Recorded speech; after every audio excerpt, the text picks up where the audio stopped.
This is the newspaper review on Chap TV.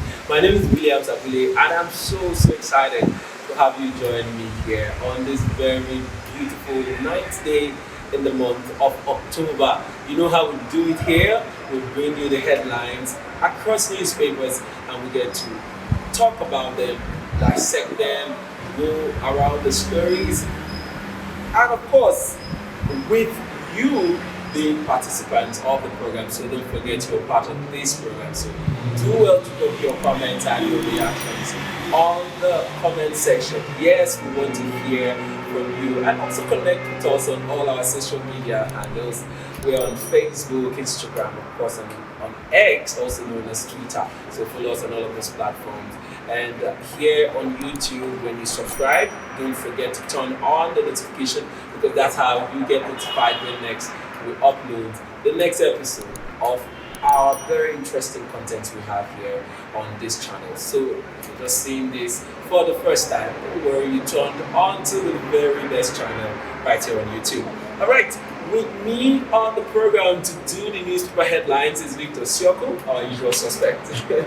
Sure. You're welcome to the program. Sure. How was your weekend? Soft. It was a nice time out there. I went for the publicity event over the weekend, and it was worthwhile. Shout out to Seattle, South, and Technical for having a very eventful weekend. And we were able to give back to the people of Port people of the South, and tell them that we have it all in this area of the country. What you just need to do is, if you have a particular niche you want to sell, start it up. Tomorrow might be too late. Just start it up today and just be consistent and wait for the best. Yeah, interesting. Another interesting thing happened over the weekend. Arsenal won their game against Man City, and that's created a lot of buzz. People are like, oh no, what happened? And all of that. Where is Alan? And what's his name? The star in Man City. Alan. Where is he? What happened? He couldn't score. He hasn't been scoring. What happened? How come? How come Arsenal won the leaders of the whole table? But then, people like us that are followers of Arsenal, we're excited for what? I mean, the red jersey was all over the place over the weekend. And of course, congratulations to Arsenal. Because when somebody asked me what was my prediction, I looked at the prediction and said, 2-0 against Arsenal. And the guy was like, how could you say that against your team? We're like, sorry, it could happen. I mean, they're going to play against Man City. But it shocked me. Yeah. And just like the boss from our sister station, Football Intel, if you're a football lover and you're not following Football Intel, my brother, you're missing a lot. So the reaction was, wow. Somebody commented about how Saliba, the Arsenal player, the Arsenal defender, had to squeeze out Haaland out of the game. Haaland became so invisible. He couldn't touch the ball. He couldn't run with the ball. Wow, it was an emphatic moment. Quite a match. And if Arsenal hadn't scored any goal in that match, I would have been surprised, because they took control of that game from the very beginning. And kudos to them. Congratulations to every Arsenal fan out there. You know, it's been said that Arsenal know how to disappoint their fans. But well, this time around, they disappointed. Yes, they are fans again, but in a very positive way. Alright, let's move on to the business of the day. Let's go through our newspaper headlines. And this time around, we're beginning with the Vanguard newspaper for today, the 9th day in the month of October 2023. And the headlines on the Vanguard reads here. We see here, CBN reduces cash mob by 82% to 150 billion naira. That story is on page 8 and 19 of the Vanguard newspaper. We also see Tinubu snubs Niger coup leaders, overtures for direct talks. Page 8 is where the details is. Humanitarian Minister talks tough, seeks audit of N-Power program. Page 8 is where you get the details. We move on to the main headlines here. It says Israeli-Palestine war. US moves nuclear aircraft carrier close to crisis zone.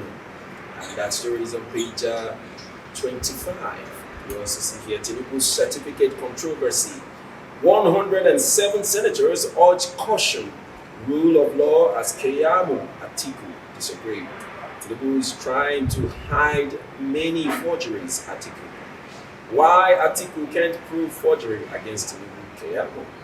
We must exercise caution, observe principles of justice. Senator speaking. And the details of all of that is on page 5 of the Vanguard newspaper. Also, we see here INEC worried over security situation in Imo, Bayelsa, Kogi, and details is on page 9. If you need to know what INEC is worried about, go to page 9 of the Vanguard newspaper and read up the details. All right, let's get into our conversation. Let's start with the war that started over the weekend in Israel. So apparently, Israel was attacked over the weekend, and this has caused a worldwide reaction. People reacting and saying that was an unprovoked attack by the Palestinians, and why is that going on? And Israel has responded to, they fired some missiles back into the territory of Palestine, but the interesting thing is that war has broken out in that region of the world, and people are worried about the consequences of this war and what will happen. What's your take on that story? So, so it's happening along the Gaza Strip. Yeah. If I can take us aback a bit, the Palestinians are occupying the Gaza Strip, the Gaza Strip and the West Bank.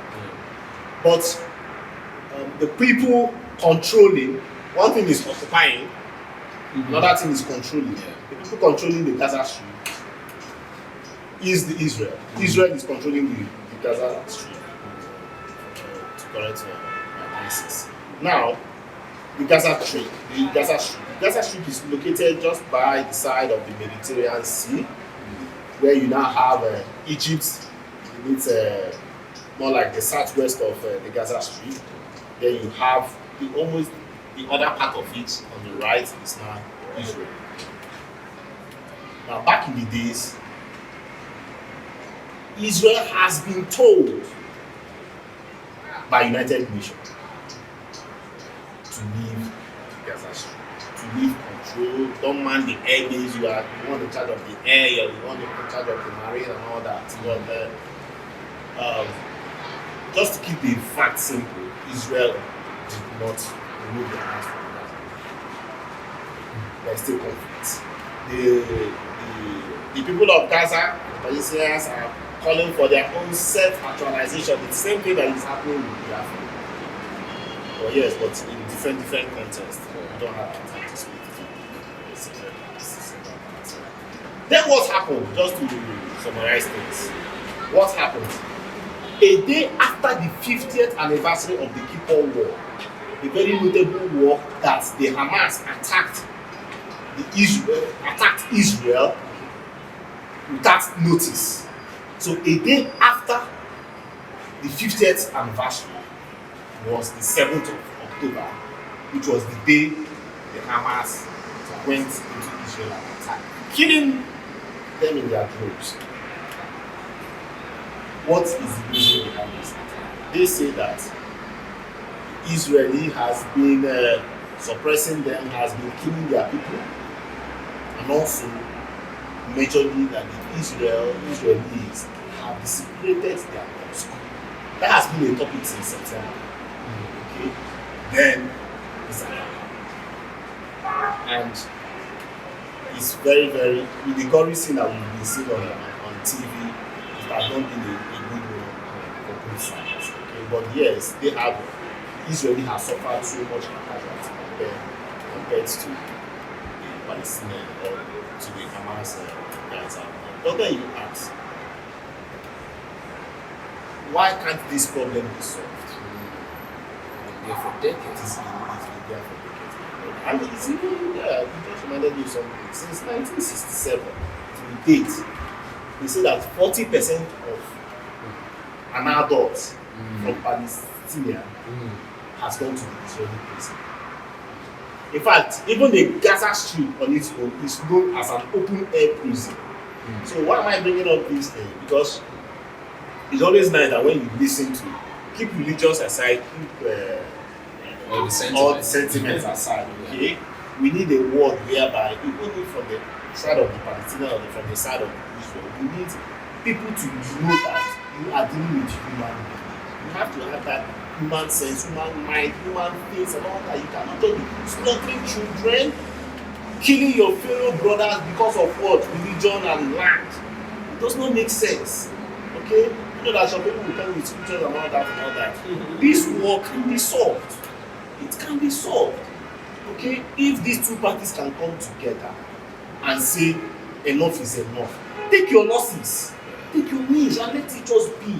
People are dying on your own. Look at what is happening to Israel now. Will they say that they are happy? No. People are dying.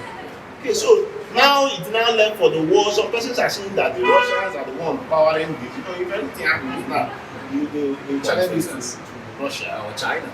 Or China. And right now, even one of my friends out there is saying that the Russians are using this tactic so that the US can leave Ukraine. That's pay less attention. Okay, but then end of the day is a glory scene. It's something that should have been expected to have this level. It's quite sad. I mean, I see the images coming out of that of this region and the consequences of the attack, and it's really, really not a good sight.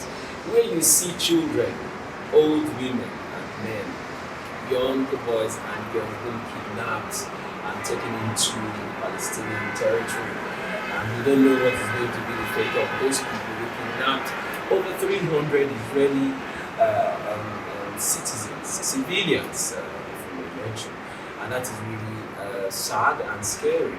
You don't know what the plans are. Plus the fact that both civilians and military personnel have been killed, numbering over 300 on the Israeli part. We've also heard report of reprisal attacks from the Israeli army or to the Palestinian side, where they said over 300 persons have been killed so far. And we've also seen statements put out by the Prime Minister of Israel saying that they are going to go all out against Palestinians as a kind of vengeance for this unprovoked attack. And Israel was taken by surprise, as the reports have put it, that they didn't get intelligence report as to how or whether this attack was being planned. It just came as a sudden surprise for them. So this time they're evacuating people from that region for them to go out on a full-scale war against the attackers. We hope that proper intervention is taken. Unfortunately, we see in the reports that the US have started moving nuclear aircraft carriers to that region. I don't know what it means, whether to escalate the matter, to serve as to help the Israeli people to ensure that they finally put this under control by attacking the Palestinians, or to create some kind of truce or peace between them. I don't know, but as far as we know, that the US has been a backbone strong supporter of Israel. And when Donald Trump was still in power, you hear him say things like anybody that attacks Israel has attacked anybody that attacks Israel has attacked the United States. So it's not a good time for the world, because this has affected oil price, it has affected a lot of things. And if it has affected oil price, it will also affect Nigeria, because we know what we live by. I mean, we depend so much on oil. And let's not also forget the fact that the part where it was reported, not just by the reports, it is now obvious that Nigeria has recently started subsidizing petroleum prices. But if the oil price, as it has been reported, that has gone up much higher, if it keeps going high, it means that it's either subsidy is coming back full bloom, or they're going to take their hands off it at some point, and it's going to, spiral into the price of petrol in your close neighborhood, and of course that's not going to be good for us. So we all need to pray against all this war. We saw the war in Ukraine affected the price of grain and oil and a lot. This is adding to it. It's not a good time for anybody, not for Israel, not for those of us even living in this part of the world and every other part of the world. So we just hope that they will find, a leveling ground for them to resolve these issues.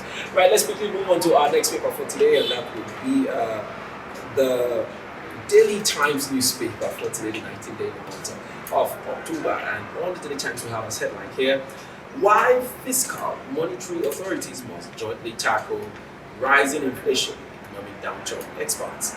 Right, you go to page 2 of the Daily Times newspaper to get details of that story.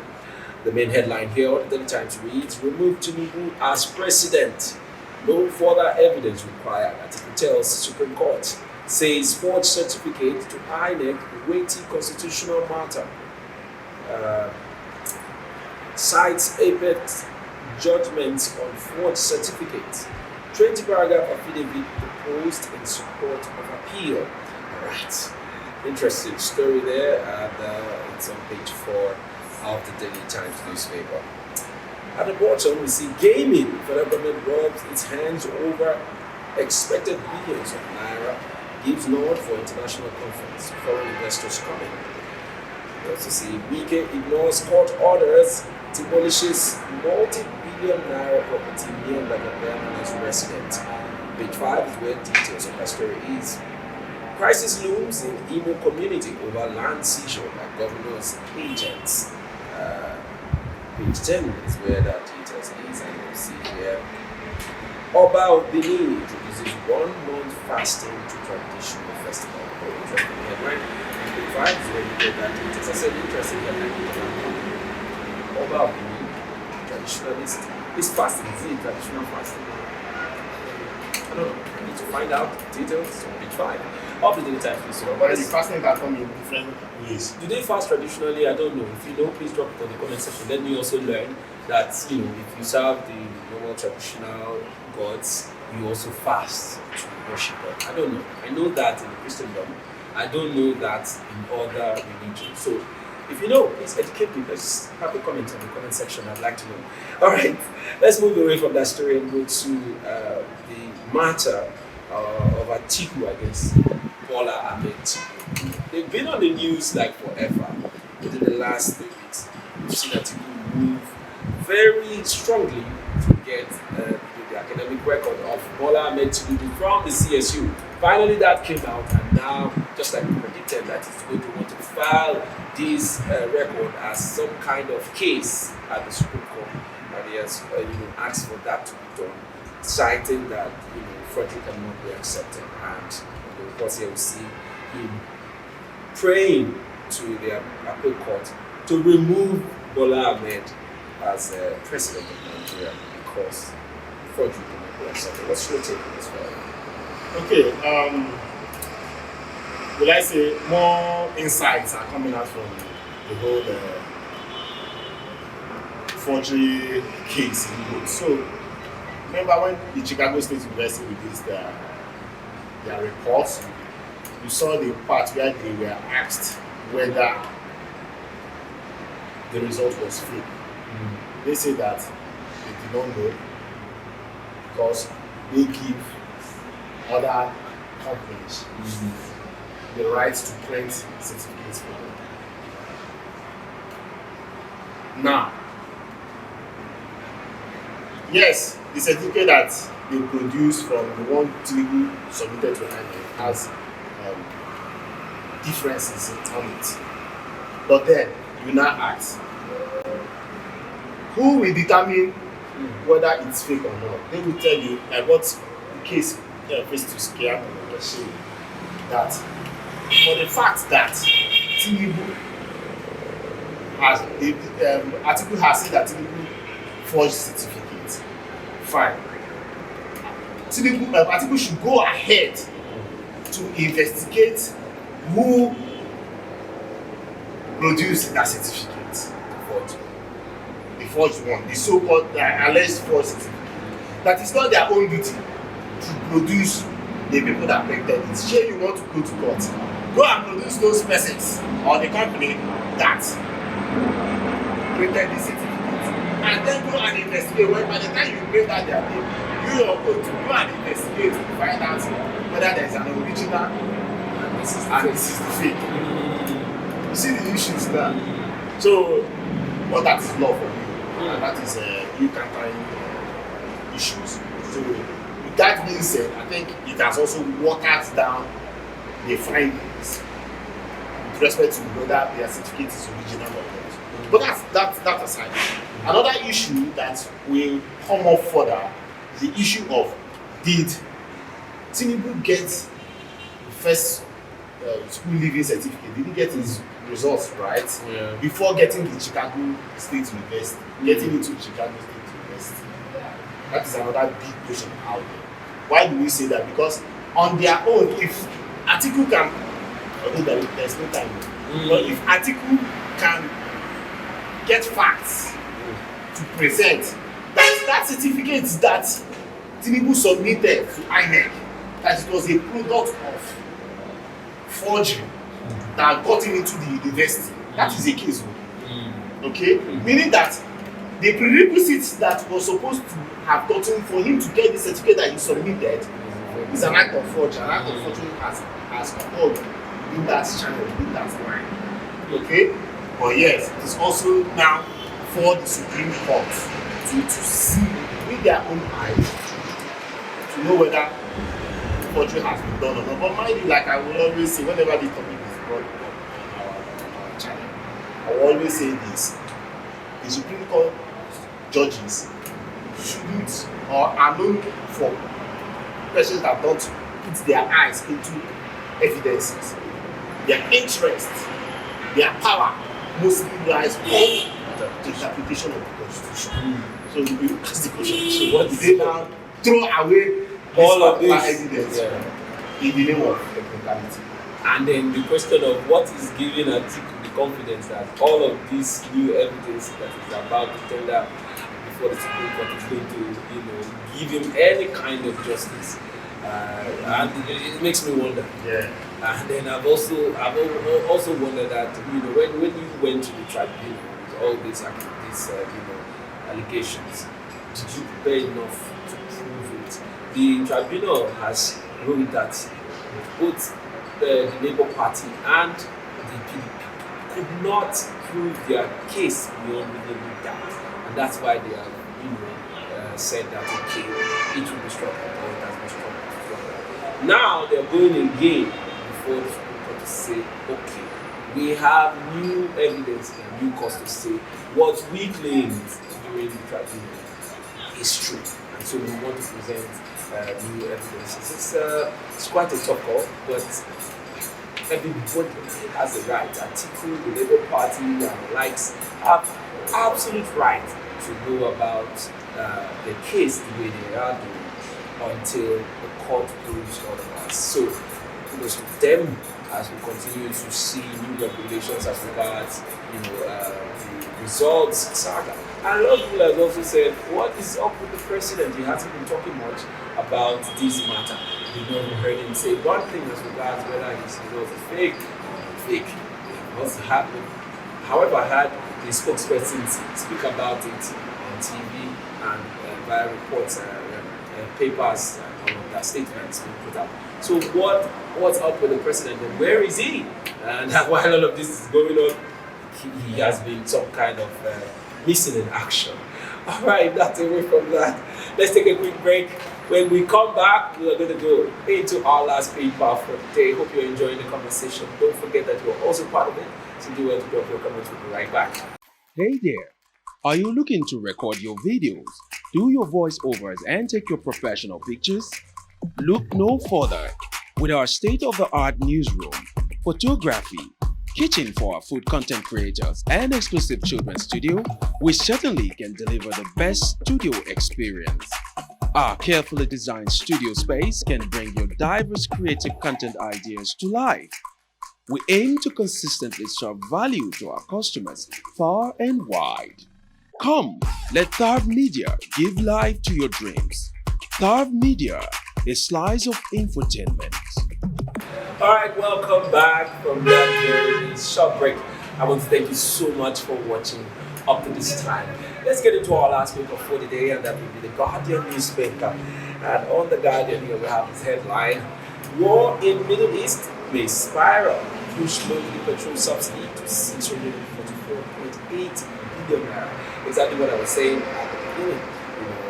When I talked about the fact that this is going to, affect the subtle subsidy that the federal government has been doing on petroleum products. So, here, the Guardian is saying it may spiral into, this very high cost of 644.8 billion naira. This is where you get details of that story. Let's move on to other headlines still on the Guardian. It reads here: Atiku Keyamo trade words over Tinubu's Chicago certificate. We also see 107 ex-senators urge caution on Tinubu's certificate saga. Tinubu pledges 500,000 jobs as Atiku still nears completion. Naira deep pushes loan book value of 8 banks to 30 trillion naira. Execute one project every quarter, Lagos Speaker tells Council Chairman. And story is on page 5 of the Guardian newspaper. All right, let's get into our conversation, and let's go to the story about the Ajakuta Steel Complex. Wow, Ajakuta Steel Complex has been like a project that will never see the light of day. I mean, it's been like forever. Administrations upon administrations come and we talk about the completion of the Ajakuta Steel Complex. Here we have the administration of Bola Ahmed Tinubu coming out to say, okay, we're almost there, and they're ready to employ over 500,000 jobs as completion. Do you see the project really being completed in this administration? Oh, sure. I see it's being completed, but the question is not just being completed, we need to yield its fruits. Yeah. There are many projects out there that have been completed, many industries that have been completed out there, but they are not yielding their fruits. They are either shut down or neglected, or they ran it for a while, they couldn't meet up, they had to close everywhere down. The problem with Ajakuta Steel is fundamental because of back in the days. How many years has it been? Since 1976, but during the Shehu Shagari, the times of the Shehu Shagari, when it was it started as a new construction, and it has taken years upon years that it was privatized, back to the government, back to the privatization, back to government, and now there are big news that it will start running. But I think that is a side of politics playing about, because the president was also there, the former president was also there last year, by this time last year, to make such statements again that it will soon kickstart. That he even launched the rail line and passed through it.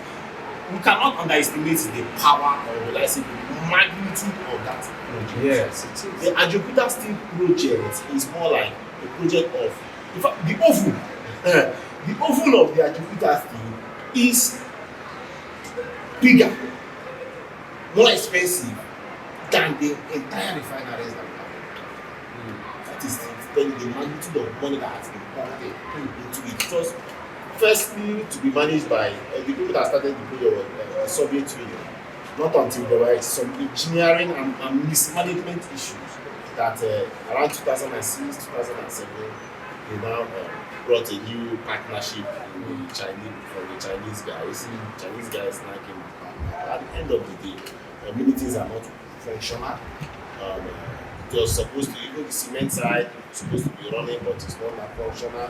When you also look at the larger scale, why these guys came, why they would make this kind of statement was because of they were in Ajakuta, they were in Kogi State rather, to flag off the campaign of the APC governorship aspirant. So, candidate. So, and we know that the election is very close, November the 11th. Yes. Very close. So they will make bogus statements like this to want to exactly voters. So I'm seeing this from that angle that they might just be making bogus statements. We had it and we have it over time that Ajakuta Steel will be functional very soon in terms of the money. Right now they say it will be giving Nigeria revenue of 1.6 billion. It has the capacity. But let's see how it goes. Don't keep us alive. Let's see whether the Ajakuta Steel Yeah, That's because one. just like you rightly said, we just hope that it's not just one of those political talks again to woo would-be voters to vote for the APC in these states. But damn, I mean, that would have been a very impactful project that would have really contributed to the economy of this country. But unfortunately, I don't know what administrations that have, been in the helm of affairs have been doing with this project. They've used it to score cheap political points and all of that. It's very unfortunate. But I wish they would really look into that and get it working as it should be. If we just have the Ajakuta Steel Complex and at least 2 of our refineries working, I'm sure we'll have a headway with our economy. But it looks as though our governments choose to be dependent the way we are for only God knows what reasons. But anyway, that's what we're going to cut it today. I want to thank you so much, Victor, for coming. Sure. Thank you so much. And to our viewers, you all are the real MVPs. Thank you so much for watching up to this time. Don't forget to drop your comments, like I said earlier, and of course, connect with us on all our social media platforms. Until next time, we come your way again. My name is William Sapule, and this has been the Newspaper Review on Tap TV. See you next time.